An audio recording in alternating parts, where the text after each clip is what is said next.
All right, this is your sumo squat. It is a squat variation specifically designed to target a little bit more into your glutes and your adductors, the muscles running down the inside line of the legs. So you can do this at the gym using a barbell. I love the dumbbell variation in particular. I just find it's a nice alignment and really creates a greater connection for me. But could you do it with a barbell? Absolutely. Love the dumbbell variation though. So it can be done at home or at the gym. And you do want a good amount, you can take a good amount of load on this one. So some common mistakes with it. The setup is a little bit wider. So you want to have setup being not so wide that you feel out of balance, but you want to come slightly, I would say heels line up slightly on the outside of your shoulders.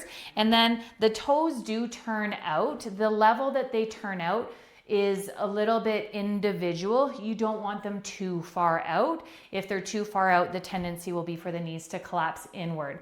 So that would be one of your primary common mistakes, is knees collapsing inwards, whether that's from too wide of a stance, toes turned out too much, or just not paying attention to. That is one of the cues that we want to have those knees driving out and back, so that external rotation happening at the hips to keep those knees from falling inward. The action is we want to come down into our squat. Second thing that's a common mistake is too much of a lean. And it's not that that's not safe. Too much of a lean, we're getting into a hinge action. A sumo deadlift is an exercise in its own right.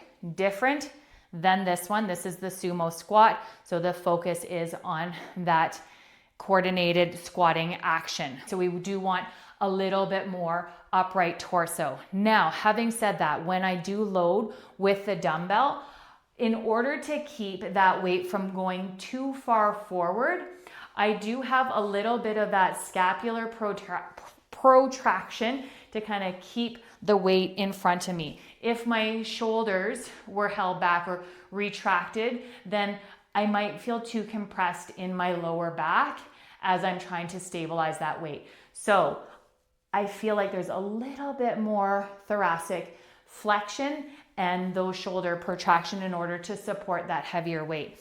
So I'm gonna show the exercise from the side so you can kind of get an idea of how much tip forward we have or how little we're supposed to have, as well as we don't want those knees collapsing in. We want to pull those knees out nice and wide. So thinking of using that high arch of the foot. So we inhale, find that brace of the core, and then exhale, drive up and feel into that little glute squeeze at the top. Inhale on the way down, exhale, glute squeeze at the top. So you can see, in order to keep that weight underneath me, I have my shoulder blades wrapped around to feel into that strength. So the wider the stance in that sumo squat challenges your adductors to a certain point. We don't want it to go too wide. So that wider stance brings in the adductors, which they're an often overlooked muscle group despite being one of the strongest muscles